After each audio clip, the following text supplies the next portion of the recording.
ಇದೇನ್ ಆಶ್ಚರ್ಯ!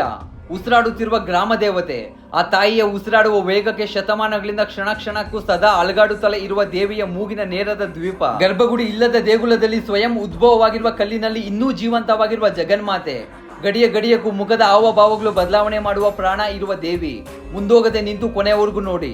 ನಿಂತಲ್ಲೇ ಬೆವರುವಷ್ಟು ರೋಮಾಂಚನವಾಗಿರುತ್ತದೆ ಈ ವಿಡಿಯೋ. ಚಿಕ್ಕಬಳ್ಳಾಪುರ ಜಿಲ್ಲೆಯ ಶಿಡ್ಲಘಟ್ಟ ತಾಲೂಕಿನ ಸಾದಲಿ ಎಂಬ ಪುಟ್ಟ ಗ್ರಾಮ. ಹಳ್ಳಿ ಚಿಕ್ಕದೇ ಇರಬಹುದು, ಆದರೆ ಹೆಜ್ಜೆ ಹೆಜ್ಜೆಗೂ ದಿಕ್ಕು ದಿಕ್ಕಿಗೂ ಆಧ್ಯಾತ್ಮಿಕತೆ, ಪೌರಾಣಿಕತೆಯ ಇತಿಹಾಸದ ಮಹಿಮೆಯಲ್ಲಿ ತುಂಬಾ ದೊಡ್ಡದು. ಕಾಲಚಕ್ರದಲ್ಲಿ ಬಲಹೀನವಾದ ದೇಗುಲದ ಸ್ವಚ್ಛತೆಯಲ್ಲಿ ನಿಮಿತ್ತವಾದ ನನ್ನ ಕಿವಿಗೆ ಗ್ರಾಮ ದೇವತೆಯ ಶಕ್ತಿ, ವೈಶಿಷ್ಟ್ಯತೆ, ಪವಾಡ, ಇತಿಹಾಸದ ಕುರುಹು ಕೇಳಿಸಿತ್ತು. ಕ್ಷಣ ಕೂಡ ಚಿಂತೆ ಮಾಡದೆ ನನ್ನ ಹಾದಿ ದೇಗುಲದ ಕಡೆ ನಡೆದಿತ್ತು. ಊರಿನಿಂದ 2 ಮೈಲಿ ದೂರವಿದ್ದರೂ ತಾಯಿಯ ಮೇಲೆ ಹಳ್ಳಿಗರಿಗೆ, ಹಳ್ಳಿಗರ ಮೇಲೆ ತಾಯಿಗೆ ಇದ್ದ ಪ್ರೀತಿ, ವಾತ್ಸಲ್ಯದ ಮಮತೆಯಲ್ಲಿ ದೂರದ ಅಂತರ ಏನೂ ಇರಲಿಲ್ಲ. ಇಲ್ಲಿಗೆ ಬಂದು ಕಾಲ್ತೊಳೆದು ದೇವಿಯ ದರ್ಶನಕ್ಕೆ ಹೋದ ನನಗೆ ಕೇಳಿದ ಮಾತುಗಳು ಪ್ರತ್ಯಕ್ಷವಾಗಿ ಕಂಡು ಸಾದಲಮ್ಮ ತಾಯಿ ಉಸಿರಾಟದ ಸಾಕ್ಷಿ ಕಣ್ಣಲ್ಲಿ ನೋಡಿ ನಿಬ್ಬೆರಗಾಗಿ ನನ್ನ ಉಸಿರು ನನ್ನ ಅಧೀನದಲ್ಲಿ ಇರಲಿಲ್ಲ. ಇಷ್ಟಕ್ಕೆ ಆಶ್ಚರ್ಯಪಟ್ಟು ಕೂತ ನನಗೆ ಸ್ಥಳೀಯರು ಕೊಟ್ಟ ನಂಬಲಾಗದ ಇನ್ನಷ್ಟು ಮಾಹಿತಿ ಕೇಳಿ ದೇವಿಗೆ ಸಾಷ್ಟಾಂಗ ನಮಸ್ಕಾರ ಮಾಡದೆ ಇರಲು ಸಾಧ್ಯವಾಗಲಿಲ್ಲ. ದೇವಿಯ ಮೂಗಿನ ಮುಂದೆ ಇರೋ ದ್ವೀಪವು ಬಾಗಿಲು ಮುಚ್ಚಿದರೂ ಗಾಳಿ ಇಲ್ಲದಿದ್ದರೂ ದೀಪ ಮಾತ್ರ ಅಲುಗಾಡುತ್ತಲೇ ಇರುತ್ತದೆ. ಅದು ಬಿಟ್ಟು ಬೇರೆ ದ್ವೀಪಗಳು ಸ್ಥಿರವಾಗಿ ನಿಂತಿರುತ್ತದೆ. ಈ ಅಲೌಕಿಕ ಕಥೆಯನ್ನು ಹಲವಾರು ಮಾಧ್ಯಮಗಳು, ಭಕ್ತರು, ಪರಿಶೀಲಕರು ಪರಿಶೀಲಿಸಿ ಗಮನಿಸಿ ದೇವಿ ಸನ್ನಿಧಿಯಲ್ಲಿ ಪ್ರಾಣಶಕ್ತಿ ಇದೆ ಎಂದು ನಂಬಿ ಭಕ್ತರಾಗಿ ಹೋಗಿದ್ದಾರೆ. ಮತ್ತೊಂದು ಮೈ ನಡುಗಿಸುವ ವಿಚಾರವೇನೆಂದರೆ ದೇವಿಯ ಮುಖ ಎಡಕ್ಕೆ ತಿರುಗಿದೆ.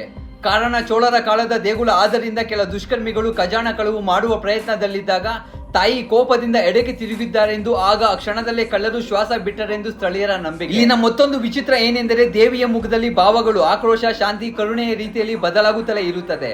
ಇದು ಕೆಲವರಿಗೆ ಭಯವನ್ನು ಮೂಡಿಸಿದೆ, ಇನ್ನೂ ಹಲವರಿಗೆ ಭಕ್ತಿಯ ಶ್ರದ್ಧತೆಯನ್ನು ಹೆಚ್ಚಿಸಿದೆ. ಈ ದೇಗುಲದ ಸುತ್ತಮುತ್ತ ಇನ್ನೂ ಹಲವು ಶಾಸನಗಳು, ವೀರಗಲ್ಲುಗಳು, ಬಳಕೆ ಇಲ್ಲದ ಕಲ್ಯಾಣಿಯನ್ನು ಕೂಡ ನಾವು ಕಾಣಬಹುದು.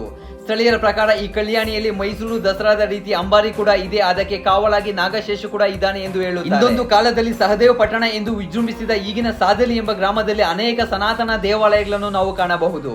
ಅದರಲ್ಲಿ ಕೆಲವು ಜೀರ್ಣೋದ್ಧಾರ ಪಡೆದು ಜನರ ದರ್ಶನಕ್ಕೆ ಮುಕ್ತಿಯಾಗಿದ್ದರೆ ಹಲವಾರು ನಾಶವಾಗಿ ಜನಸಮೂಹದಿಂದ ದೂರ ಉಳಿದಿದೆ. ಅದರಲ್ಲಿ ಒಂದಾದ ವ್ಯಾಸರಾಯರು ನಿರ್ಮಿತ ಪುರಾತನ ಹನುಮನ ದೇಗುಲ ಇದೇ ಜುಲೈ 13ರಂದು ಭಾನುವಾರ ಸ್ವಚ್ಛತಾ ಕಾರ್ಯಕ್ರಮ ಕೈಗೊಂಡಿದ್ದೇನೆ. ಬರಲು ಆಸಕ್ತಿ ಇರುವವರು ವೈಯಕ್ತಿಕವಾಗಿ ಮೆಸೇಜ್ ಮಾಡಬಹುದೆಂದು ವಿನಂತಿಸುತ್ತೇನೆ. ಕೈಲಾದಷ್ಟು ಸಂಚಾರ ಮಾಡಿ ನೋಡದ ಸ್ಥಳಗಳನ್ನು ಕೂಡಿಸಿ ನಿಮ್ ಕಣ್ಮುಂದೆ ಇಡುವ ಪ್ರಯತ್ನ ನನ್ನದು. ಈ ಪ್ರಯತ್ನಕ್ಕೆ ಫಲ ನೀವು ಫಾಲೋ ಮಾಡಿದರೆ ಮಾತ್ರ ಸಿಗಬಹುದು. ಸಾದಲಮ್ಮ ದೇವಿಯ ಮಹತ್ವದ ಬಗ್ಗೆ ನಿಮ್ಮ ಅನಿಸಿಕೆ ಕಮೆಂಟ್ ಮಾಡಿ. ಪುರಾತನ ಹನುಮನ ದೇಗುಲದ ಸ್ವಚ್ಛತೆಗೆ ಬರುವವರು ವೈಯಕ್ತಿಕವಾಗಿ ಮೆಸೇಜ್ ಮಾಡಿ ಫಾಲೋ ಮಾಡಿದ್ರೆ ಮಾತ್ರ ಮರೆಯದೇ ಇರಿ. ಧನ್ಯವಾದಗಳು.